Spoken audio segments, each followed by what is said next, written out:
often asked how we initially became involved in rally, and I think like many people that eventually drive for another club or higher level rally teams, I initially became involved as a volunteer. I started by spectating when I was quite young as a child. The fans at Snowdrift are very special. This is an event that it's not easy to get to. It's not easy to spectate. It's usually cold. There's usually snow up over your knees. The intersections where the spectators are, you can hear the spectators over the comm. You can hear the sirens and the bells. It's absolutely amazing.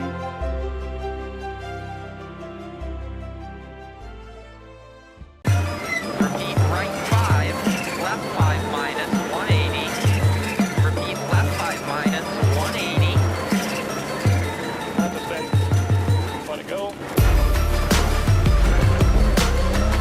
Left 5 minus 180.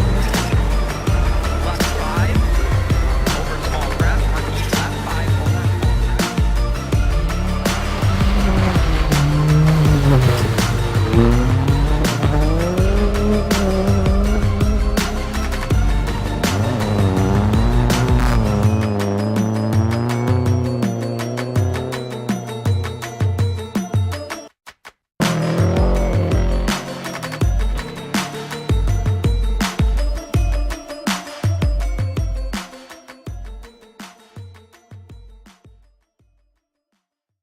My name is Reed Andrus, and I'm the driver for Boreal Rally Sport. You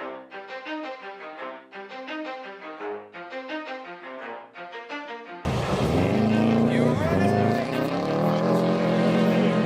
Let's go. Yeah. For those of you that want to know what we're all about, it's like this, yo. This is 10% luck, 20% skill, 15% concentrated power of will, 5% pleasure, 50% pain, 100% reason to remember the name. We came into the day fairly low on the road. We have a speed factor that primarily reflects two-wheel drive events that we'd competed in previously, and so we were behind quite a few cars initially on Friday. We ended up doing quite a lot of passing on Friday, and that slowed down stage times a little bit. But one of the other real barriers on Saturday is that we actually had radiator hose puncture. We initially started smelling coolant, seeing steam on stage. We were concerned initially that perhaps we'd blown a head gasket or had some other structural issue. We were able to diagnose the radiator hose puncture fairly promptly and get it band-aided in transit to the next stage. However, we had lost enough coolant already that we ended up seeing some early warnings that the engine might overheat without further coolant. So we shut it off, waited at the roadside. Another competitor was kind enough to donate us a couple of bottles of water, and that was enough to get us topped off, enough to get back to service. Unfortunately, that resulted in us effectively transiting 2 stages, and we ended up with almost 3 minutes and late into ATC time penalties, which were incurred because we were 17 minutes late to check in as a result of trying to diagnose the hose puncture, fill up with fluid, stopped on the side of the road, waiting for assistance, and more water basically before we were able to get to that stage.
I was asked recently if we had any hurdles coming into Snowdrift as far as setbacks or things that made the event more difficult, and there's one particular event that really stands out in my mind, and that's at Snowdrift in 2016, and we actually blew the engine in the car on the second stage.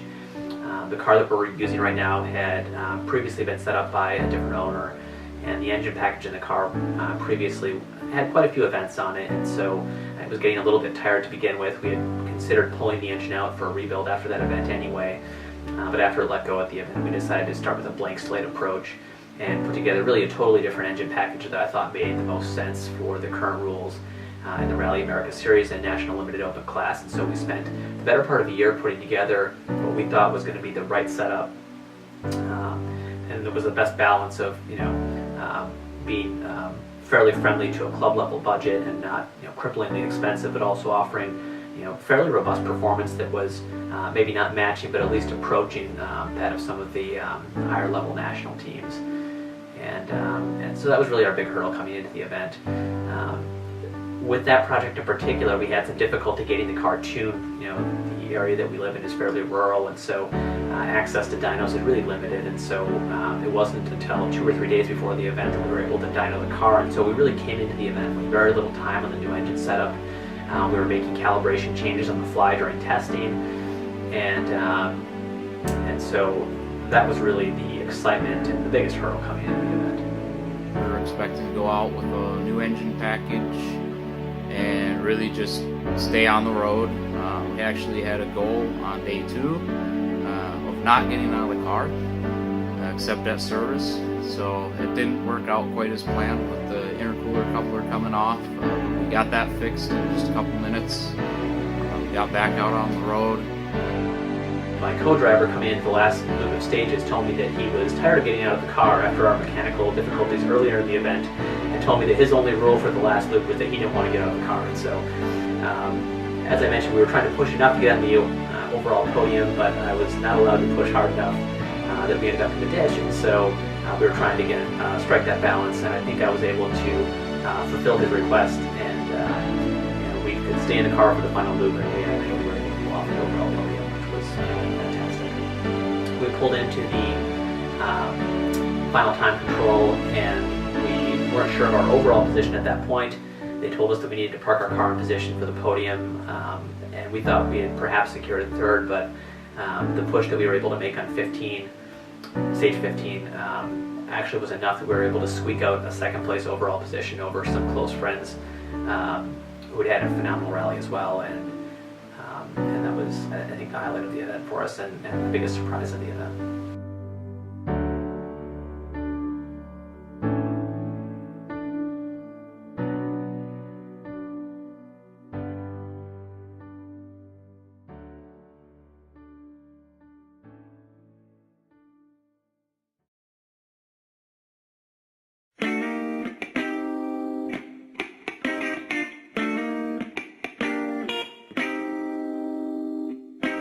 I hopped off the plane at LAX with a dream in my cardigan.